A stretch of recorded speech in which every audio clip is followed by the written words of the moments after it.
Hey everybody, welcome back to DYOR, Do Your Own Research. If you remember back a couple weeks back, we started going through the tools that were required to do your own research. One of the tools that we looked at was truth. And then the next tool we looked at was facts versus opinion and how you were able to distinguish between facts and opinion. Tonight, what I want to do is I want to hit on the actual idea of facts as far as looking at evidence that you may find, looking at written evidence you may find, looking at doing interviews, as a matter of fact, doing interviews or listening to interviews where people give their opinion or state what they saw or what they thought happened, and looking at things through time and history and seeing what the reality and the truth or the falsehood or the lies are about it.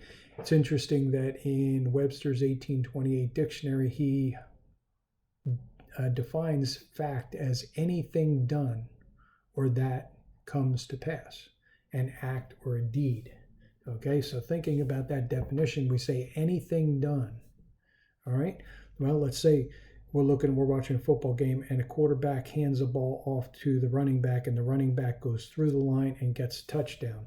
Well, we know that that is a thing that was done because it was real. It was seen by the players. It was seen by the referees. It was seen by the coaches and the players and the people in the stand. That was a thing done or something that comes to pass. If I say it's going to be sunny tomorrow and all of a sudden it rains, well, then what I said wasn't a fact. It didn't come to pass. It was what I thought was going to happen, but it didn't come to pass, so it wasn't a fact. But if I say tomorrow it's going to be 65 degrees and we get up and go through the day and it goes from the cooler temperatures in the morning to the warmer temperatures in the afternoon and we're right in that 64, 5, 6 degree range, then yeah, I was right. It was going to be 65 degrees. So we hit that. So that would be a fact. An act or a deed would be considered a fact. If you have someone who goes in and robs a bank, well, that's a crime that was committed, but it was also an act or a deed that was done. So that would be the case. Or if somebody goes out to cut their lawn, that's an act or a deed that was done. And the other part of the definition says an effect produced or achieved. An effect produced or achieved. So if I go and plant a garden, and in the course of time, that garden produces tomatoes and cucumbers and squash and zucchini, then the effect of me planting a garden was the produce. So that effect was produced by me planting the garden. There was a outcome that was achieved. Okay, when we think about facts, we think about many times, I'm sure you do as I did, when you think about facts, one of the first things you think about is a courtroom. A courtroom runs on facts. It doesn't run on opinions. It doesn't run on emotions. It doesn't run on things that are outside the norm of law and evidence. In a courtroom, only facts, things that are provable and things that are evidence that are real and true will hold up in a court of law. Therefore, the jury or the judge can make a determination based on the truth and the reality and the facts in a case. Now, people lie. People lie all the time in court. No, they take an oath to tell the truth, the whole truth, and nothing but the truth. But if they do lie, then you have two lawyers. You have one who is who is for the defendant, and you have one who is cross-examining a defendant in a case, and he would be the prosecuting attorney, and he would be trying to prove someone's guilt, where the defense attorney would be trying to prove their innocence. So you would have two lawyers trying to prove either guilt or innocence, and in doing that, they would end up having to bring in facts or reality or evidence, hard reality of things that are undisputable. The other definition that Webster uses here to define facts, he says reality or truth. Reality or truth. And he goes on later in the definition and he says witnesses are introduced into court to prove a fact, such as experts and people who are witnesses to an event, things of that nature. And then, of course, you've got whoever's on trial. And No, Webster goes on to say facts are stubborn things. He also says to deny a fact knowingly is to lie. And there's no two ways around it. If it is a fact and you knowingly deny a fact, then you're lying. If you say that we can live without oxygen on this earth, you're denying a fact, a truth, a reality. You're lying. If you say, oh, I can go swimming in the ocean and I can go dive down and I don't need an oxygen tank, well, then you're lying because you do, or else you're going to drown.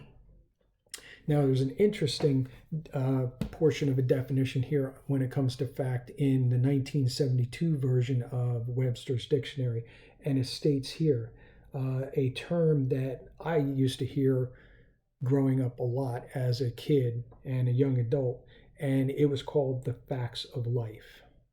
And many people have to, many parents who have kids have to deal with them with the facts of life. And Noah Webster goes on here to say the facts of life, basic information about life, especially about sexual reproduction. Now, it's interesting that that would be in that definition, because if we want to just take the whole idea of sexual reproduction, which is a hot topic for today, let's take a look, and without emotion, let's look at what is required for sexual reproduction. What is it that is required for sexual reproduction? Well, in order for there to be a child to be born, you need to have reproductive system. And who carries the reproductive system? Is the man or the woman? It's the woman. The woman carries the reproductive system. And what makes up that reproductive system? Well, you have the ovaries, you have the fallopian tubes, you have the uterus or the womb, you have the cervix, and you have the vagina. And those all make up the female reproductive system. Now, if you were to take a male, a human being that is a male, and you were to open him up and cut him apart, and were you to look inside of him, you would not find any of those things in that male species of the human race. You would only find those in the female. And we have got people in government that cannot, and in education, that cannot give us a definition of what a man and what a woman is, and they cannot say, can a man get pregnant or not? They will not answer those questions when they are asked to answer that yes or no. Can a man get pregnant and carry a baby to term?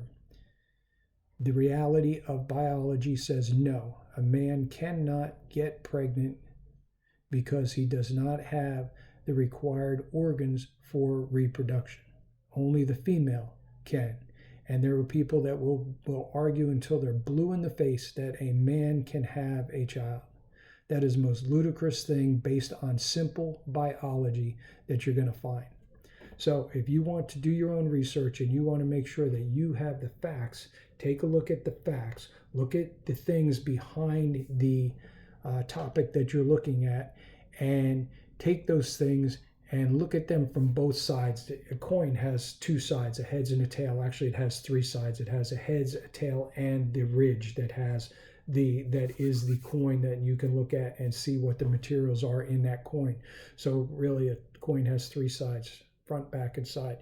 But when you are doing your research, look at all angles of a topic. Take a look at everything, even things you think you already know, and go back and look and check the definitions out on things that maybe you already know, but be sure that you understand what those definitions are as you go forward and as you do your research on any topic that comes up, so that you will have both sides of an argument, you will have both sides of the coin, and you will be able to, as you're making your argument for truth and for facts and for reality and doing your own research, so you know what the reality and truth is, and you can take your stand when you are presented by somebody and they say, give me the facts, give me the evidence, give me the receipts of what you say is true.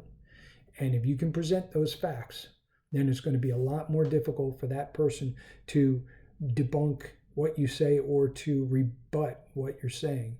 They may have statements that they make, but when they make those statements, then it is on you to say, well, where are you getting this information? Where are your receipts? Where is the evidence? Where's the facts? Show me the hardcore evidence to back up what you're saying, because I've given you the hardcore evidence of what I'm stating. And if you can stand on truth and facts and reality, there's nobody that can shake you off of that. That's our discussion for today. And hope you guys have a good week. And if you want to make any comments, check it out below. Leave a comment, and we can have a discussion. Take care. And until next time, have a good night.